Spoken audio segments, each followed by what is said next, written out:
बिस्मिल्लाहिर्रहमानिर्रहीम। अस्सलाम वालेकुम मेरे व्यूअर्स। आज मैं आपको कोरोना की हिस्ट्री के मुतालिक कुछ चंद एक बातें बताने जा रहा हूँ कि ये कब और कैसे स्टार्ट हुआ और इसकी सिचुएशन कब सीरियस हुई। इसके अलावा उस टाइम मेरे स्कूल ने क्या किया और हर कम्युनिटी ने विद इन चाइना क्या किया। इसके अलावा ट्रांसपोर्ट्स पे क्या असर पड़ा, चीन का क्या नुकसान हुआ, मेरी पर्सनल लाइफ पे इसका क्या इफेक्ट हुआ और इस सारी सिचुएशन के बाद आज चाइना किस जगह पे खड़ा है। तो सबसे पहले मैं बात करूंगा कि ये कब और कैसे मुझे मालूम हुआ कि ये सिचुएशन हो गई या कोरोना फैल गया। So one day I went to a night club along with my friend. I noticed that a girl was wearing a mask. I was surprised. The first thing which came to my mind was, what the hell she is doing here? If she is sick, she should stay in her home rather than coming in the nightclub, hanging out with her friends, dancing and singing and drinking whatever she was doing. But this was the first time I noticed an unusual thing in China. Yeah, in my city, Yantai, I will rather say that. So उस दिन तो मैंने कहा यार ये पता नहीं कोई ऐसे ही फैशन के लिहाज से होगा या वैसे ही उसे कोई माइनर सी सिकनेस होगी इसलिए उसने पहना हुआ है।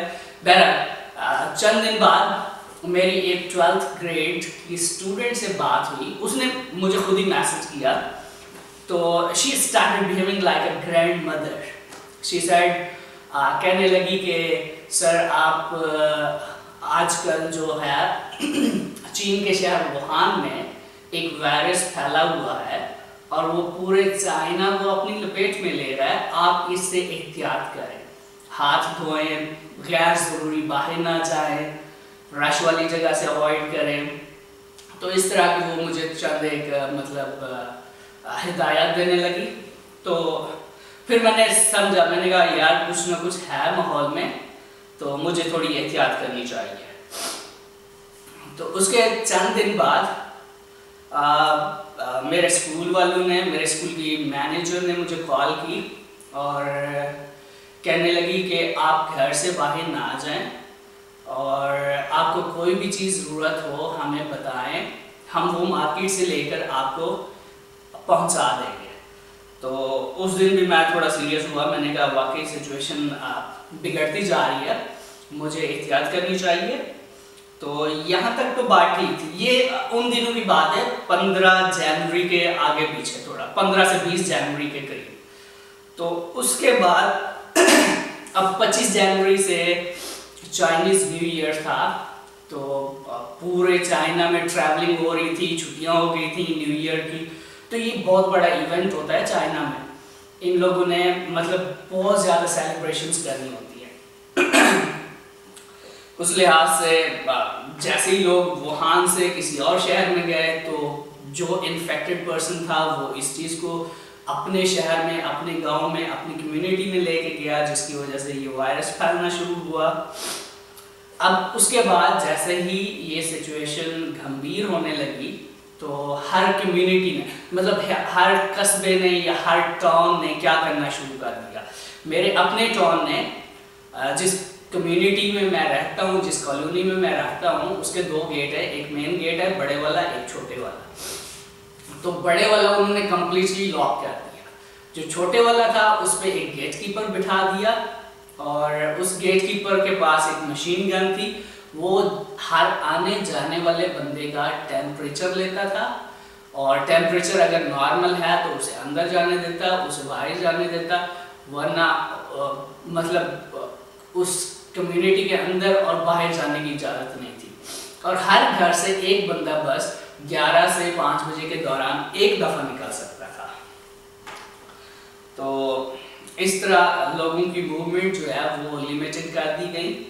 इसके अलावा इंट्रा सिटी और इंटर सिटी ट्रांसपोर्ट कम्प्लीटली ख़त्म हो गई। मेरा घर मतलब जो है मेन सिटी के चौक के साथ है, तो मैं देखता रोड सुनसान पड़े थे, कोई दुनिया नहीं, कोई बंदा नहीं।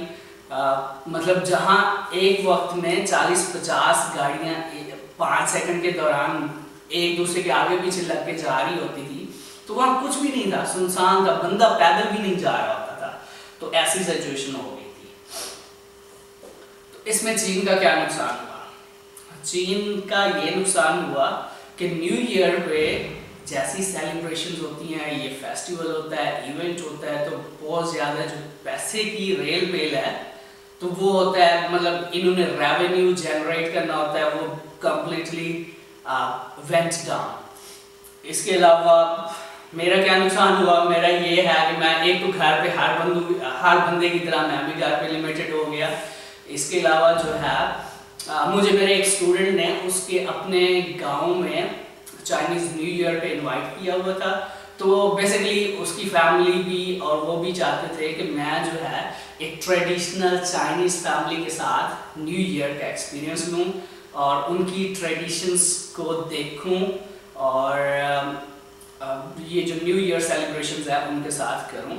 तो मैंने 2 दिन वहाँ रहने का प्लान किया हुआ था। यहाँ से तकरीबन 70-80 किलोमीटर था दूर, तो वो मुझे पिक एंड ड्रॉप भी दे रहे थे व्हाटएवर। तो बहरहाल ये मेरा ट्रिप जो है ये कैंसिल हो गया था और चीन का तो बहुत ज़्यादा नुकसान हो गया। फ्लाइट्स बंद हो गई, ट्रांसपोर्ट फास्ट ट्रेन ख़त्म हो गई, नॉर्मल ट्रेन ख़त्म हो गई, intra city inter cities transport completely बंद हो गई, हर शहर लॉकडाउन हो गया, बंदे घर बैठ गए। तो ये भी हैंडल करना इकोनॉमी पे एक बहुत बड़ा धचका लगता है। लेकिन आज का जो चीन है, आज का चीन किस हालत में खड़ा है? आज बिल्कुल एवरी इंस्टीट्यूट, एवरी ऑर्गेनाइजेशन, हर मार्केट, सुपर मार्केट, छोटी सी छोटी दुकान भी खुल गई। मतलब life is back to normal. और बस ये है कि स्कूल जो है, स्कूल सबसे पहले इन्होंने 12वीं क्लास का शुरू किया, फिर 9वीं का किया। आजकल ये सुनने में आ रहा है कि यूनिवर्सिटी की भी जो ग्रेजुएटिंग क्लास थी उसको भी स्टार्ट कर दिया।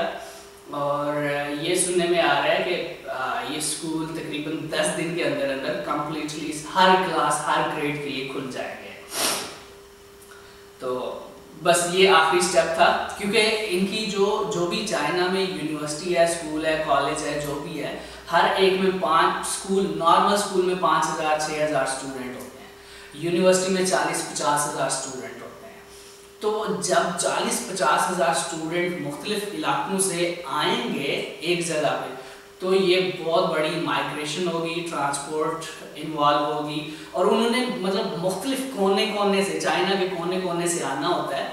तो इसलिए ये सिचुएशन थोड़ा इन्होंने इसको होल्ड बैक किया हुआ था कि कहीं ऐसा ना हो कोई भी इन्फेक्टेड बंदा आए और 40-50 हज़ार के अंदर आके और को भी मतलब बीमार कर दे।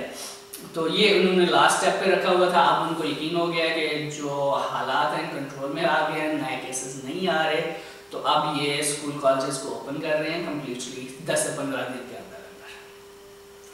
तो आज का चाइना बस ये लास्ट स्टेप पे रुका हुआ है, बाकी सब चीज़ नॉर्मल होगी। Thank you so much.